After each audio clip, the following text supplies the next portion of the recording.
Are you ready to learn a new stitch?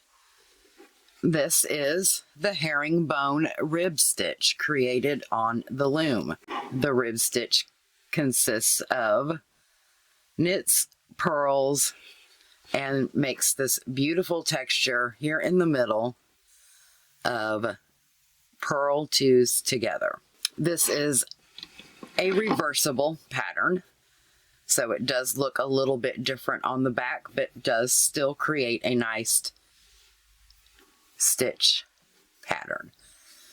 There are only 2 edge stitches on this pattern for the turn peg, and then I added 1 additional knit stitch on each side. You do not need to put a border on this pattern or at the bottom because this stitch does not cause any curling.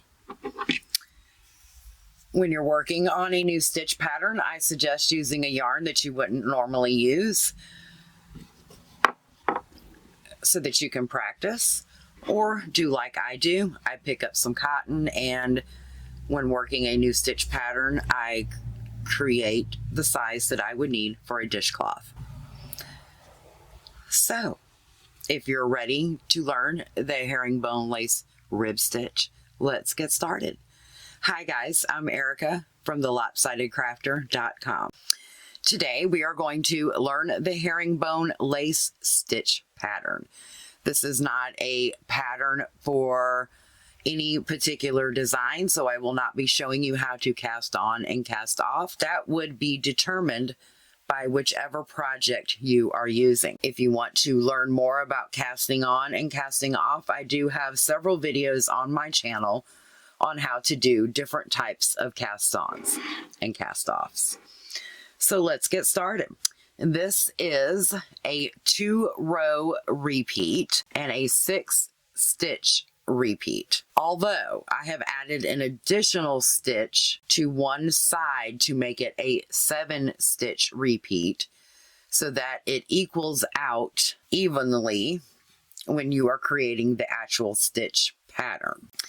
I have added 2 additional stitches on the side that are not included in the stitch pattern per se, but I like to put them on my charts so that I know for a visual that it's either a skip peg on one side or a turn peg on the other, depending on which direction I am going. I am right-handed. I work more comfortably from right to left, so my odd rows will be right to left and my even rows will be left to right. So let's get started. Talk to you a little bit about the way I mark my loom. The first peg here and the last peg on this side are both my turning and or skip peg. And then each white stitch marker represents the end or beginning of a stitch repeat, depending on which direction I am working.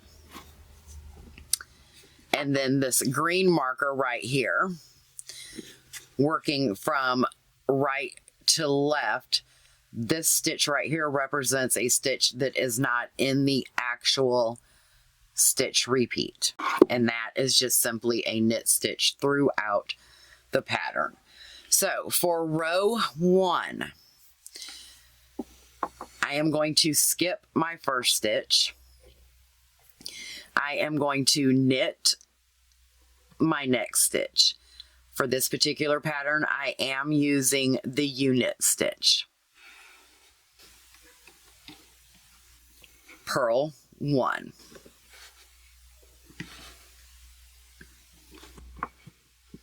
I'm assuming that you know how to knit and purl already.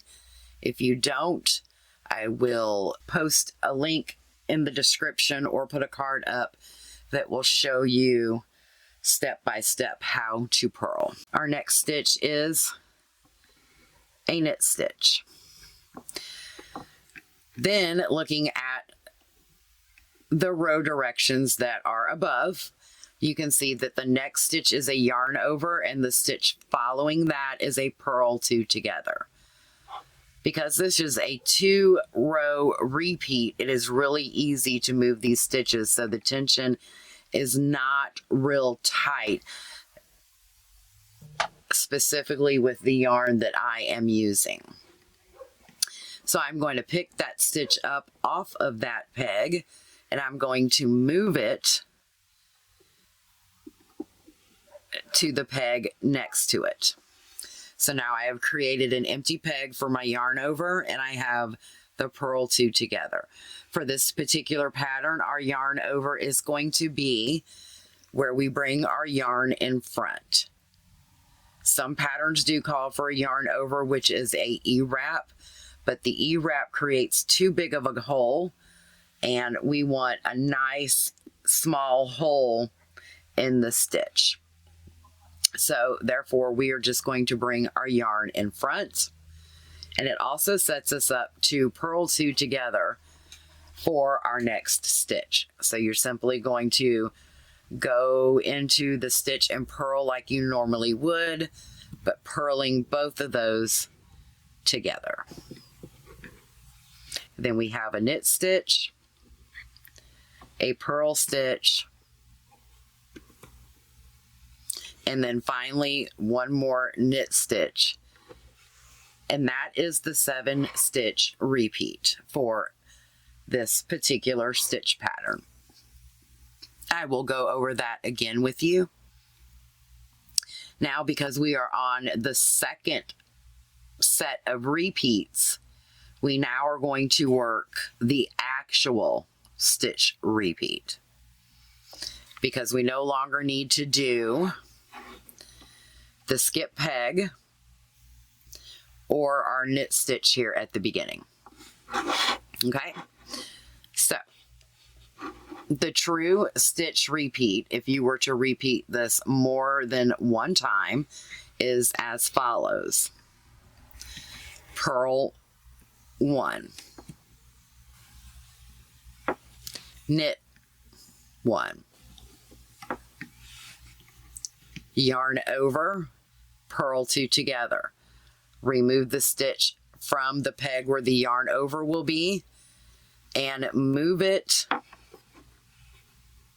to the peg where our knit 2 or purl 2 in this case will be. And that twisted on me, so I'm just going to take the hook out of there, pick it back up, and pop it onto the loom. Bring our working yarn in front of the empty peg to create our yarn over. Purl 2 together. Knit 1. Purl 1. Knit 1. And you will do that all the way across the loom, and then when you get to your last stitch, it will be a turn stitch. Working here to our last peg, we're simply going to bring the yarn around the front of the peg to create what looks like a U-knit stitch, and we are going to knit that stitch off. Now, with it being cotton yarn, I like to pull this last stitch, the tension out just a little bit so that it creates a nice uniform edge. Continuing with row 2 of the stitch repeat, since we are now working in the opposite direction, our first peg will be skipped. However, we will now be starting with our stitch repeat, and we'll work that continuously until we get to the last 2 pegs. So for row 2 of your stitch repeat, it is as follows: knit 1, purl 2,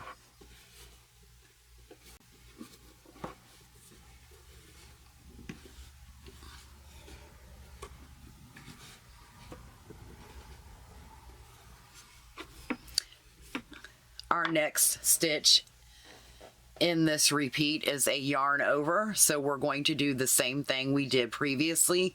We're going to pick that stitch up and we are going to move it to the peg adjacent.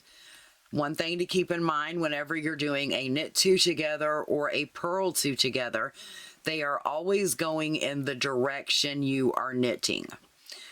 So if we were to be doing a slip slip knit or a slip slip purl, we would be moving the peg, moving the stitch in the opposite direction of our knitting or purling direction. I hope that makes sense. So again, we are going to bring our yarn in front to create that yarn over, and we are going to purl two together. Our next two stitches will be purl stitches. Purl one,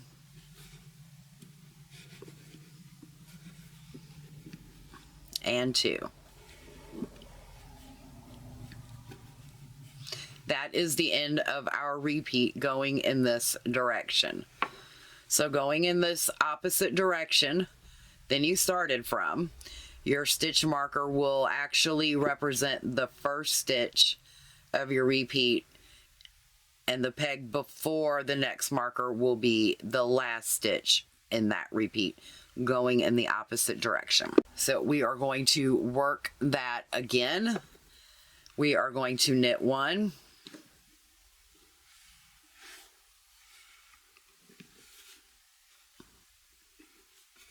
purl two,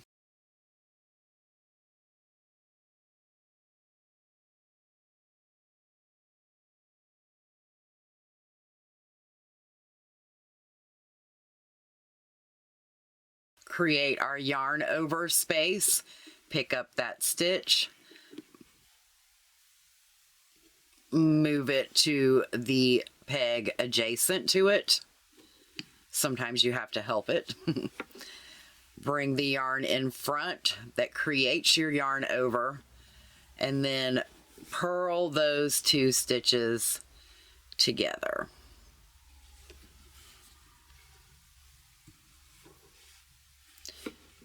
Your last two stitches again are purls.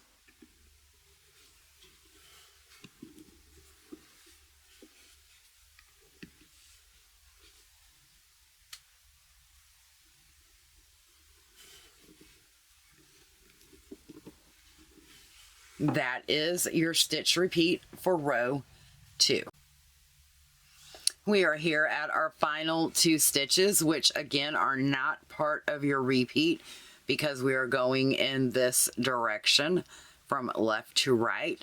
Our final stitch to equal out the whole pattern will be a knit stitch and then a turn knit, so that our yarn is prepared to go in the correct direction for the following row. This completes the 2-stitch repeat for the herringbone lace pattern. To find out more information on this pattern, the written instructions, and the chart, please go to our website, thelopsidedcrafter.com. It will be linked in the description box below. Thank you so much for joining me for this new stitch tutorial. And until next time, happy looming. Bye.